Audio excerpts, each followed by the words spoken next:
Section 3, पुरानी गाड़ियों पर बुरा असर। अब नेशनल स्टैटिस्टिक्स से निकलकर ग्राउंड रियलिटी की तरफ चलते हैं, जहां प्रॉब्लम्स शुरू होती हैं। यहां पॉलिसी और जमीनी हकीकत में एक क्लियर गैप दिखता है। 2023 के बाद बनी मॉडर्न व्हीकल्स को E20 के हिसाब से ही डिजाइन किया गया है। उनमें BS6 स्टैंडर्ड्स हैं और अपग्रेडेड फ्यूल लाइंस हैं, तो वहां कोई दिक्कत नहीं है। पर उन लाखों लेगेसी व्हीकल्स का क्या जो 2023 से पहले की हैं?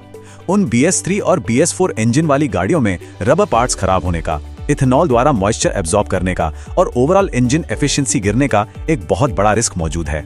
इस मुद्दे को लोकल सर्कल्स का एक बड़ा सर्वे भी पूरी तरह बैक करता है, जिसमें 45,000 से ज्यादा लोगों ने हिस्सा लिया। डेटा बताता है कि प्री 2023 पेट्रोल गाड़ियों के 67% ओनर्स ने रिपोर्ट किया कि उनका माइलेज 10% से ज्यादा गिर गया है। सिर्फ 33% का कहना था कि असर कम है या ना के बराबर है।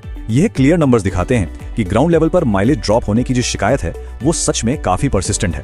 एक और बहुत इंटरेस्टिंग डेटा पॉइंट पर ध्यान देना होगा। कोयम्बटूर की एक एकेडमिक स्टडी ने इस मुद्दे को मैथमेटिकली एनालाइज किया। उनके ची स्क्वायर टेस्ट डेटा ने प्रूव कर दिया कि गाड़ी की उम्र और लोगों की डिससैटिस्फैक्शन के बीच एक डीप कनेक्शन है।